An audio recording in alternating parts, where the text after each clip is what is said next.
Okay, so tonight I'm chairing a debate at the Royal Society of Arts, and it's about Steve Fuller's new book called Humanity 2.0. Within the debate we'll have Sarah Chan from University of Manchester, we'll have China Miéville who's a cultural theorist, a cultural writer, and we'll have Rachel Armstrong, who recently has been championing the idea of living architecture, and she's a TED Fellow, and is also an artist, someone that's creating new media art, someone whose work is being exhibited internationally.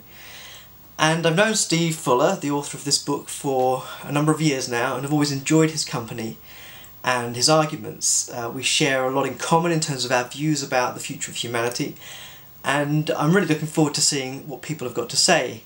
My job is to intro Steve, intro the panel, and hopefully stimulate debate about this concept of Humanity 2.0, the subject of his book. And my own views on this subject are also quite well developed.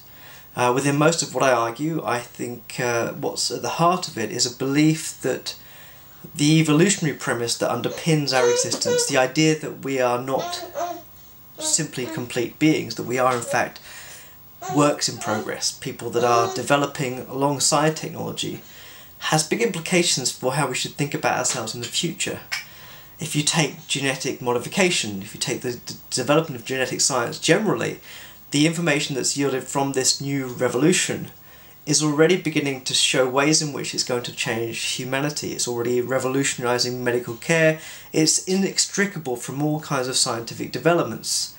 And I think what we're beginning to see, which is really, I think, at the heart of Steve's book, is the idea that we're moving into a post-human era, where in fact some of the things that we took for granted about what it is to be human are now in question.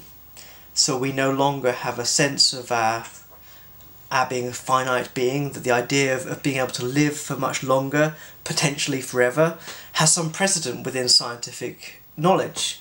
We have a better sense of how we might slow down the aging process, how we might avoid certain age-related diseases which bring about our demise. And so we find ourselves in a position where today we can do a lot more to change our nature and change the conditions of our existence. And what's really interesting about it is not that the technology will come about through some eugenic fantasy where we'll have people divided between the haves and have-nots, those that have the technology and can afford it and those that don't, but that in fact the way we'll do this is through a mechanism that Aubrey de Grey describes as health maintenance. What we'll simply do is repair ourselves as we begin to degenerate, in the same way that we already do with regard to illnesses that we currently have. So we seek out medicine to try to make us better.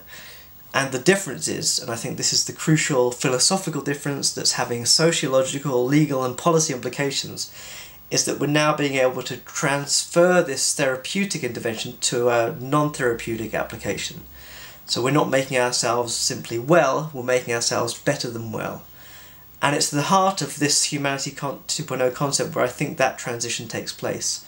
And what we'll be talking about in the debate at the RSA is what this means for society at large.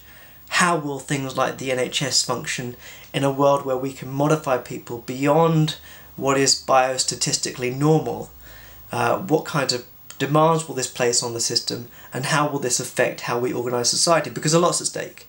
We're not just putting pressure on a system that's already struggling, we're potentially exponentially increasing the number of people that exist here on this planet, and we have to rethink a number of things in order to deal with that. We have to rethink insurance, the life course when we have children, how long we work for. All of these things are going to change dramatically as a result of these new technologies. They're already beginning to change. And I think that what really makes Steve's contribution very timely is that we're beginning to see the origins of this transformation in society, where we're moving from a culture of repair to a culture of enhancement.